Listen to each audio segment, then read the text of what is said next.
Hi everyone, this is Debono of the Fortune Teller Shop. Now I'm making this video because I discovered some interesting history. I'm currently stationed in the beautiful island of Malta in the Mediterranean Sea. I'm staying here for a while and I'm going to be working on the island. Recently I've approached the Times of Malta, which is a newspaper on the island of Malta, and I approached them to do some advertising to let people know that I'm on the island and I'm open for business. And to my surprise, they rejected my ad, and I'm assuming it's because it's fortune telling. I wanted to advertise the fact that I'm a fortune teller and that I do astrology, tarot, palmistry, and all sorts of fortune telling such as Lenormand and different types of divination. Anyway, after I got the rejection email, I thought to do some research about the history of fortune telling on Malta.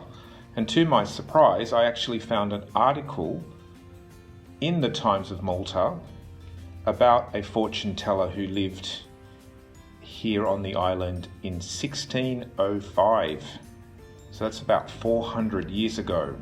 The article was written by someone named Christina Ketkuti, and it was written on March 26, 2015. So I'm going to go through the article and give my commentary. This is an article about the year 1605, and we are now currently in the year 2020. And it's going to be interesting to go through the similarities and differences that have happened in 400 years. So the article starts off with what upset everyone in 1605? Love. What did people living in medieval Malta worry about? It was not the plague, famine, or an intimate attack by the Ottoman Turks. They were more concerned about being dumped by their girlfriends or that their wives were having an affair. So that's kind of interesting because in modern times, 2020, it's pretty much the same. People are mostly interested in whether a girl or boy likes them or if their partner's faithful, and probably the third area would be their career. So usually it's about love life and then it's career. Okay, so pretty much 1605, 2020, it's pretty much the same. The article goes on. Human nature does not change much over the centuries. The main worries always revolved around relationships, as a historical manuscript from 1605 about magic in Malta reveals. So yes, that's pretty much the same 400 years later. Discovered in the cathedral archives in Mdina, it documents the proceedings of a Roman Inquisition trial of the Moorish slave Selim bin al-Sheikh Mansur, an astrologer originally from Egypt, who was accused and found guilty of practicing magic. Now, as a modern day astrologer myself, I am sometimes accused of practicing magic too, but I don't. I just read astrology charts. Now the article goes on and different professors from different universities comment, and you can probably find the article yourself if you want to read up about that. I'm just more interested in the role of the fortune teller or astrologer at the time and compared to modern day. So I'm going to sort of fast forward and I'm just going to sort of talk about the actual work of the fortune teller. Okay, so Selim was the fortune teller, the astrologer of the time. His name is Sellem bin al-Sheikh Mansur. Okay, and he was originally from Egypt. One witness approached Selim for love magic because he had been dumped by his fiancée and wanted her back. So again, this is something that I get often as well. People often approach me because they want me to fix up or do some sort of magic on their love life, which again I do not do, because I don't believe in manipulating someone else to fall in love with you or to go back to you. I would read the astrology, I would read the cards, I would read the palmistry, but I can't change somebody else's wheel. Yeah. Another wanted magic to increase harmony in his marriage because his wife thought he was having an affair. In another case, a person went to Sellem for a cure after Christian doctors failed to treat his illness. So yes, again, most of the time I do get people that are wanting to find out how to have harmony in their relationships, which I can work with, I can do, work on themselves and perhaps try to work something out with their loved one. But again, it's not something I can just magically sort of change. They've got to do the work themselves. Now, as for illnesses, I'm not a doctor. If someone did come to me for a problem with an illness, I would refer them to a doctor. But I suppose in 1605, people tried every method that they could. In 1605, doctors were astrologers and astrologers were doctors. There's many artworks depicting astrology as parts of the body, and it's called medical astrology. So being a doctor and a fortune teller in 1605 was one and the same thing.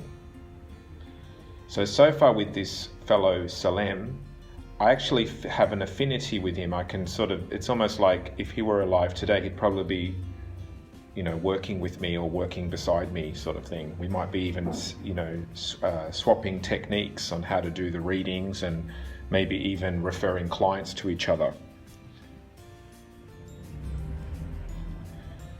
So the article continues on. The records show that it was quite common for the Maltese to turn to magic in certain situations, mostly to cure illnesses that seemed mysterious or to solve relationship problems.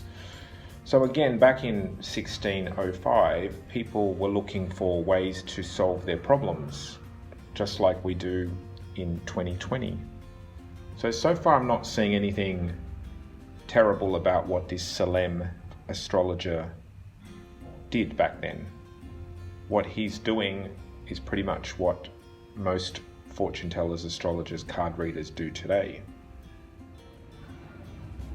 So the article goes on about Selim being captured by the authorities of the time and was taken to court, and then there was an inquisition about his practices and reports of the things that he had committed, such as doing astrology readings and geomancy readings and dabbling in magic, love magic, and possibly trying to cure people of illnesses. It says in the article, Selim was the owner of a geomancy book. The book is designed to predict the future on certain issues. Now, I do geomancy to this very day. Some of the questions that people may have asked the geomancy was, will someone recover from an illness? Will a person who is traveling return safely? Who will I marry? Will I have children? The magical practitioner would draw a series of lots at random and interpret these to answer the question, Dr. Ryder said. Now that's the same method that I actually use to this very day. So geomancy is a form of reading sand, also reading dots and marks on pieces of paper, and it's quite a powerful method. It's a bit like earth divination or earth astrology.